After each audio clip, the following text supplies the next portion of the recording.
Անվարչապետ հարցեր ունեի, բայց որ չկրկնվեմ երկաթուղու թրիփի մասով, վաղուց ինձ հետաքրքրում է նաև այս հարցը։ Երջանկայի շատակ անվանի դերասան Սոս Սարգսյանը ժամանակին ես եմ գեղարվեստական ֆիլմում, երբ իմացավ իրենց գյուղ եկած ժամկետային զինծառայողը ճանապարհաշինարարի մասնագիտությունն է ընտրել, ասաց գիտես ինչ, այս Երևան տանող ճանապարհները սխալ են սարքել, միակողմանիա, գնացող կա, եկող չկա։ Անվարչապետ խնդիրը այսօր էլ է արդիական եւ մեզնից երևի ինչ-որ մասը մարզերից է եւ երիտասարդների, այսպես ասած, արտագաղթը դեպի Երևան շարունակվում է։ Ունենք գերծանրաբեռնված Երևան եւ մարզերում գրավչությունը ինչպես բարձրացնել։ Կառավարությունը համաչափ զարգացման տեսանկյունից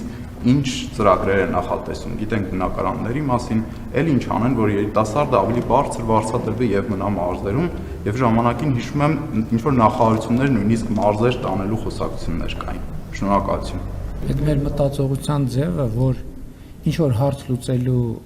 բանը, ճանապարհը կամ նախարարություն ստեղծելն է, կամ նախարարություն տեղափոխելն է, կամ նախարարությունը մեծացնելն է,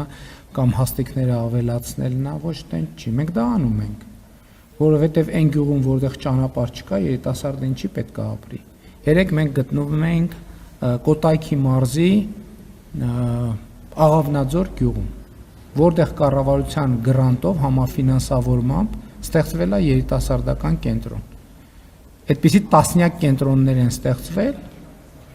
Հայաստանի տարբեր մարզերում եւ դեպի այդ կենտրոն գնացող ճանապարհները նորոգվել են։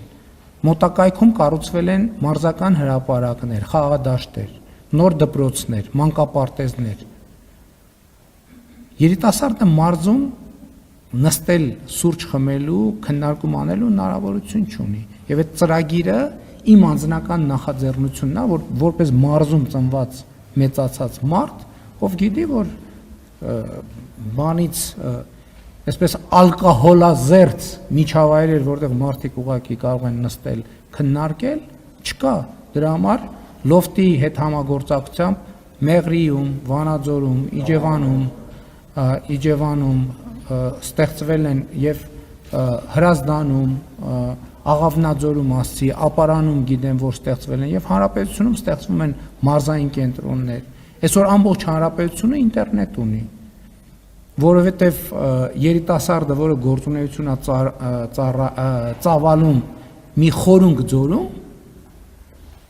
ինքը ժամանակակից մարդը չի կարող առանց ինտերնետի։ Դրա համար այսօր ինտերնետ կա։ Հայաստանի Հանրապետության բոլոր սարերում եւ բոլոր ձորերում կա ակտիվ ուժեղ ինտերնետ։ Հայաստանի Հանրապետությունում YouTube-ը մոնետիզացված այլևս, որ այդ թվում երիտասարդները իրենց գյուղական կյանքի մասին բլոգներ վարելով կարողանան գումարներ վաստակել։ Հիմա փորձարկման շրջանը մայիսից արդեն կլինի։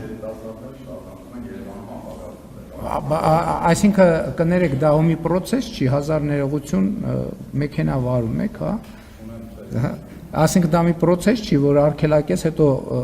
1000 ներողություն ռուշ տորմուզը քաշես ու վերջ կանգնի։ Բայց տասնյակ տարիներով գնացած process-ը դանդաղեցնելու, կանգնեցնելու, հա, ուրիշ բան ենք անում։ Այսօր տենց էլ չի կարող, օրինակ Պաշտպան հայրենիաց ծրագիրը ինչ դերակատարում ունի։ Պաշտպան հայրենիաց ծրագրով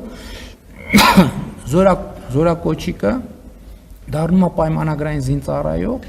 ապրում է իր տանը, իր միջավայրում եւ ստանում է 200,000, 300,000, 400,000, 500,000, 600,000, 700,000 դրամ աշխատավարձ։ Այդ ամեն ինչը դրա համար են։ Բա երիտասարդը ինչի է գալիս Երևան, որովհետև ուզում է իր երեխան նորմալ դպրոց գնա։ Այսօր բազմաթիվ մարզերում, բազմաթիվ գյուղերում կան այնպիսի դպրոցներ, որ Երևանում այդպիսի դպրոց չկա։ Երիտասարդը ինչի է գալիս Երևան, ուզում է իր երեխան մանկապարտեզում լինի, որ ինքն էլ կինն էլ աշխատելու եւ ընտանիքում ներդրում անելու հնարավորություն ունենա։ Այսօր հանրապետության մենք 500 մանկապարտեզի ծրագիրը ավարտում ենք։ Հաջորդ փուլում արդեն նախընտրական ծրագրի մեջ նշել ենք 100 մանկապարտեզ։ Ինչ ենք նշել 100 մանկապարտեզ, որովհետև մտածում ենք, որ արդեն այնքան կառուցել են, որ մոտավորապես 100-ի պահանջարկ է մնում դրանից հետո։ Չնայած պարզվի 100 չի, 150-ը 150-ը կկառուցենք, պարզվի 200-ը 200 կկառուցենք, բայց ամեն ինչը դրա մասին է, որ Հայաստանում տուրիզմի առաջին եռամսյակում